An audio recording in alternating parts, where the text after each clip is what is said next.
Bonjour, voici une petite vidéo pour réaliser une carte de fête des mères. Je vous propose deux versions. Une version comme celle-ci, où vous prendrez des feuilles de couleur ou que l'enfant coloriera et vous découperez dans ces feuilles des ronds qui vous permettront de faire les fleurs. Ou une version comme celle-ci, où là les fleurs sont faites avec de la peinture. Alors, tout d'abord le matériel nécessaire. Pour la version collage, il vous faut une feuille de papier blanche de format A4 ou A5 selon la grandeur que vous souhaitez. Il faudra découper donc dans des feuilles de papier de couleur si vous avez, sinon vous prenez des feuilles blanches et vous faites colorier des ronds à votre enfant. Il faudra lui découper donc des ronds, 3 grands ronds, 5 moyens ronds et 3 petits ronds. Les tailles sont données de manière arbitraire, hein. Vous pouvez très bien les faire à peine plus gros ou à peine plus petits.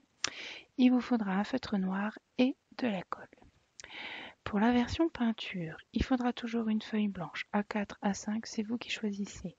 Il vous faudra de la peinture et bien entendu des pinceaux et un feutre noir.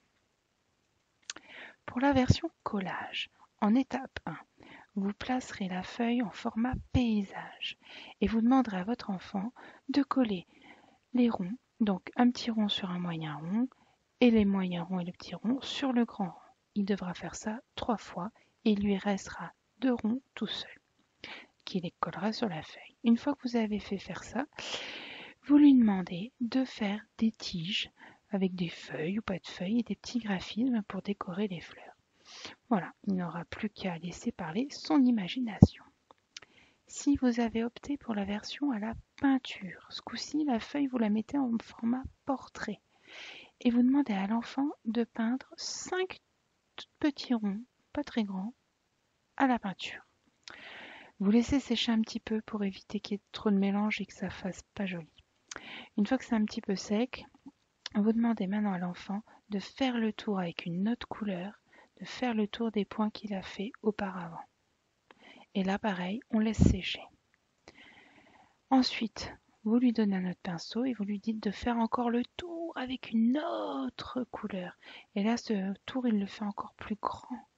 Et là, on peut même laisser un petit peu de blanc, d'espace entre les deux pour faire un effet. Vous laissez sécher, mais vraiment bien sécher ce coup-ci.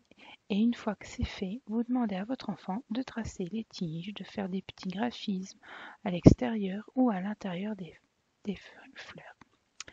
Et voilà, ça vous donnera à peu près ça. Et du coup, on se retrouve demain pour la suite.